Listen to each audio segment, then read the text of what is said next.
Hey guys, and welcome to my May wrap-up. For this month I was able to read around 18 books, so they're quite a lot, so I'm just gonna go right ahead and talk about each one. The first book that I read in no chronological order is Cinder by Marissa Meyer. This book was really good. I finished it in like I think a day, and I just loved Cinder and Prince Kai, and it was a pretty good book. I also managed to read Scarlet by Marissa Meyer, however I did not enjoy it as much as Cinder. While I gave Cinder 5 stars, I actually gave Scarlet 3.5. I think I just enjoy Scarlet, Cinder and Prince Kai more, and basically I didn't really enjoy the switching POVs a lot for this book. Next is Starcursed by Jessica Spotswood, the second book in the Cahill Witch Chronicles. I also read this in a day and I loved it so much. I think I enjoyed this way more than Born Wicked, and I think I gave this 4.5 stars, and I can't wait for the third book to come out. I also read The Sea of Tranquility by Katja Millay, and this book has actually become an all-time favorite of mine. My review for this book is actually on the blog today if you guys want to check it out. And I basically gush a lot about this book and just let you guys know why I love this book so much, because I really love this book. And it's a new adult, it's part of the new adult genre, but it's so good. I also managed to read Don't Breathe a Word by Holly Kapala, which was part of the Book in a Jar challenge, if you guys want to call it a challenge.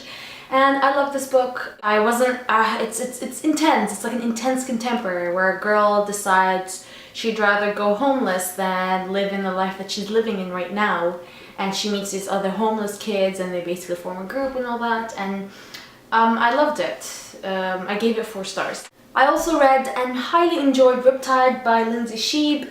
I don't understand why. There's a lot of negative reviews for this book and a lot of DNFs. I just really don't understand why, because I really enjoyed this book. First of all, it's short. It's like 260 pages. Very short, if you guys can see.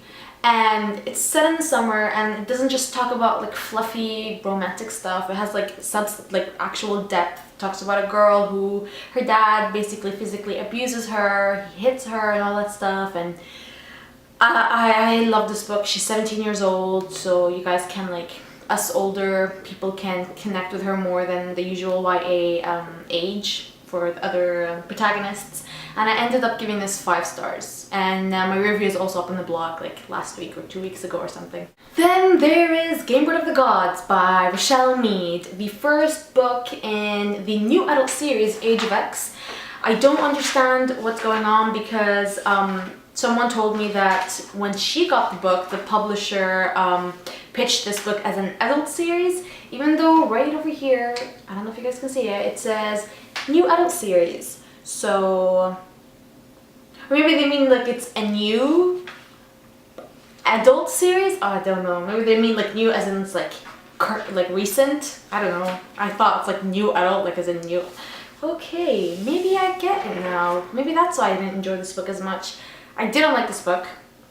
It was such a bore for me. It took me 8 days to read it, and I actually read 3 novels during these 8 days other than this one, because I just needed a change of scenery.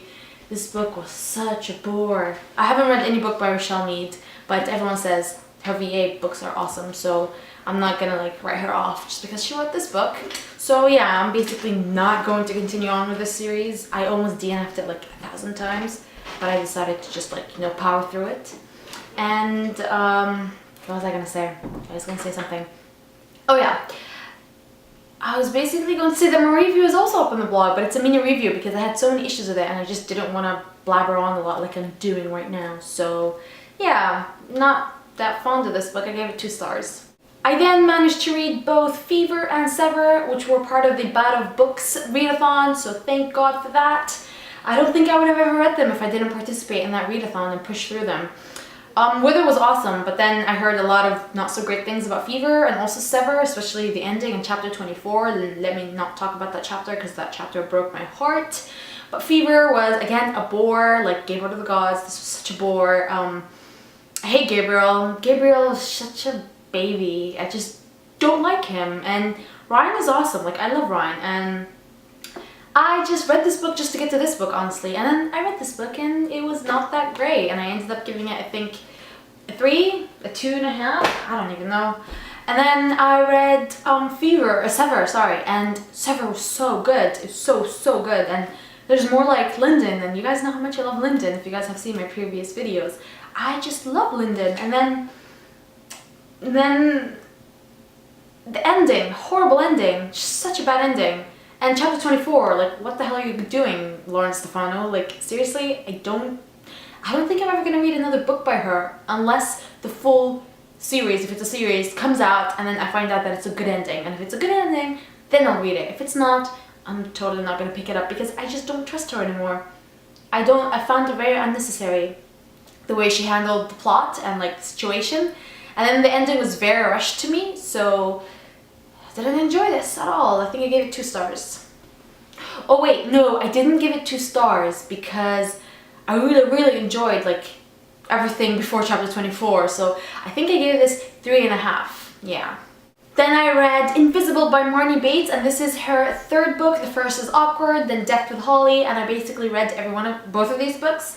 I loved Awkward. Decked with Holly wasn't amazing because I felt there wasn't enough dialogue, so it reminded me of like Jennifer E. Smith's books, and I don't really enjoy them all that much. So when I got into Invisible, I was pretty awesome. They're all companion novels, by the way, so it's like secondary characters become like main characters here. I was pretty excited for this, and I read it, and I did enjoy it, but I think it's like in between Decked with Holly and Awkward, so I did give this 3.5.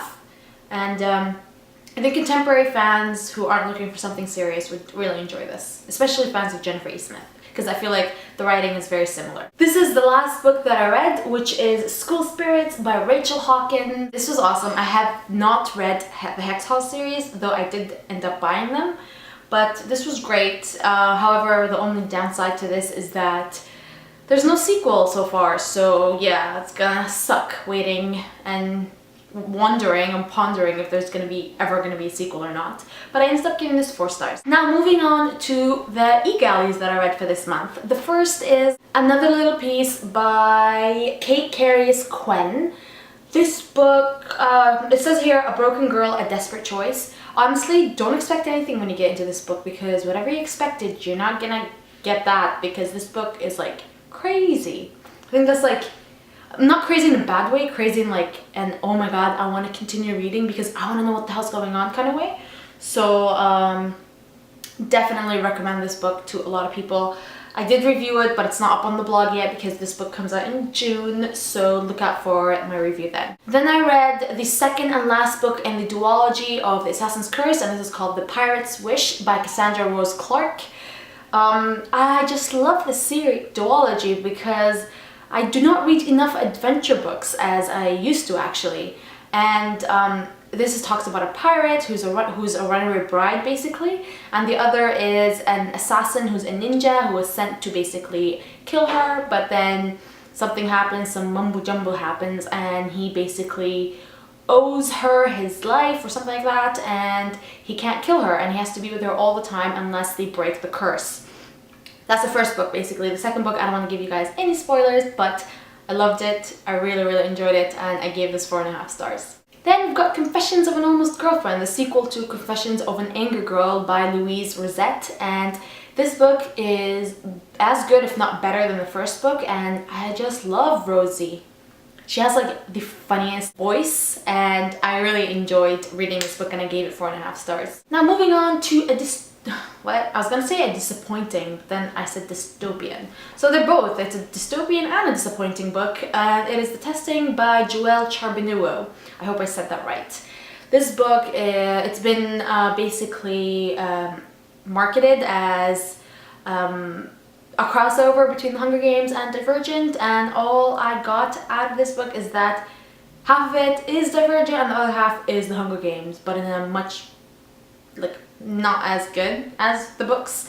I did not enjoy it at all. I think I gave it 2 stars. My review was also up on the blog yesterday. It's a mini review because I didn't have enough things to say about it because it was pretty tame and like boring at times. I felt it was boring, and other than the similarities from The Hunger Games and Divergent, it had nothing going on for it, so pretty disappointing for me. Then we've got Loving Summer, and it is by Kayleen Go or something. And I read this on my own time because a lot of people said that this is similar to the Jenny Han series, which I love.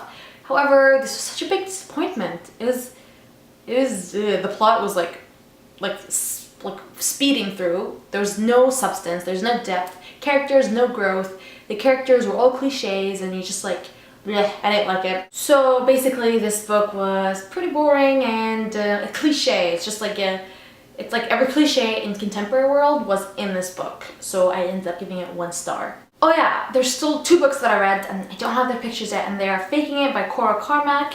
I ended up giving this book 3.5 stars. It was a bit disappointing because I had high expectations after reading Losing It. And the next book was Fallen Too Far by Abby Glines, I think, or Never Too Far, something like that.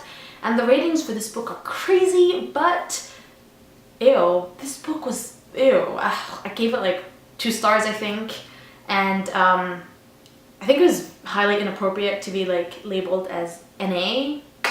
I thought it was a bit too graphic for my liking, and it had no story. That's what I felt, but a lot of people loved it, so you guys want to check it out. So these are all the books that I read. There are 18 books in total, and I'm pretty happy with that. A lot of them are review books, so I got through them, and some of them are just books that I've been wanting to read, like Cinder and Scarlet, and Don't Breathe a Word, of course. So yeah, I'm pretty happy with this month, last month actually, and yeah, see you guys in my June TBR. Bye!